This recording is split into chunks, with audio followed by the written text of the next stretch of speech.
كيفك يا أخت؟ الحمد لله. وصلتنا تعليمات من إدارة الجامعة، أي طالب ما سددش الرسوم ينحرم من الاختبار. طيب خير إن شاء الله. ربع ساعة وينتهي الدوام. الله يرحمك يابا، لو كنت موجود ما كنت انطرحت بهذا الموقف.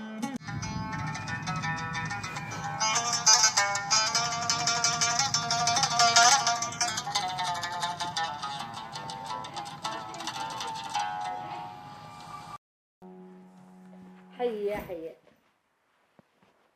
كيف الدراسة اليوم أحمد؟ اليوم ما عجبتني شيء من الدراسة. للما؟ الأستاذ قال ما عاد ياخذون إلا الدفاتر. سهل يا ابني، أنا اشتري لك كل حاجة. أيوة أنت تمكنيني كل يوم هكذا. وين فوز أخي يشتري لي؟ عجي.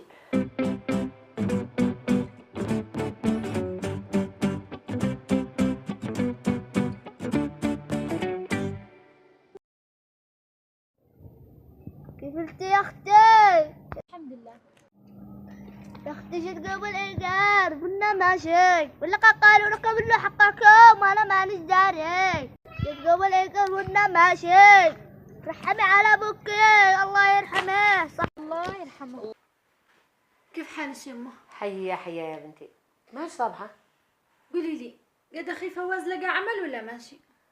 والله ما تديلش علمي يا بنتي. قولي لي انتي لو لقي له عمل عيدوا لنا شهرين 3 مقدم. ما بس هذا الخبر يمه. احنا بحاجتها يا بنتي، اليوم خرجوا اخوش من المدرسة. حتى أنا يمه وقفوني من الجامعة، قالوا ما زدت أدخل الجامعة إلا لما سدد الرسوم.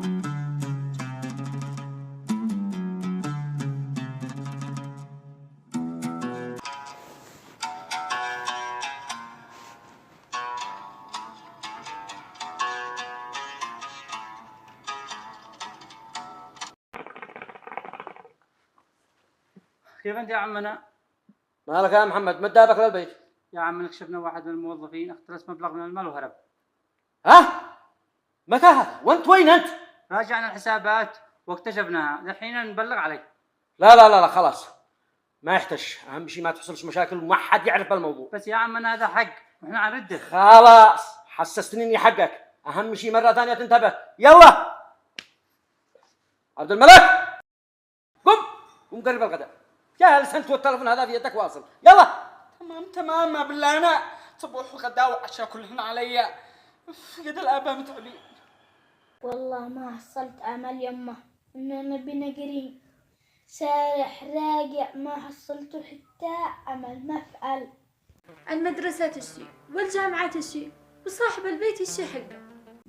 ما فيش اي حل الا اسافر. سافر؟ ايوه اسافر. اصل بلادنا هذه معاش للعيشة. وكيف عتسافر؟ هي هذه كل شي اسافر. وعد فلتنا يا ابني. افعل يمه. طيب ولو وافقت وخليتك تسافر كم يحتاج لك؟ اقل شي 1,000,000. منين عنديها؟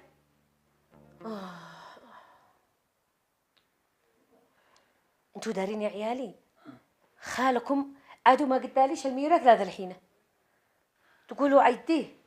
ايوه عيدي. لكن الصدق يا عيالي انا ما جازمه اكلمها الصدق. صح يما، خلي فواز أخي هو يكلمه. ما راضيش يما يدي لنا الورث.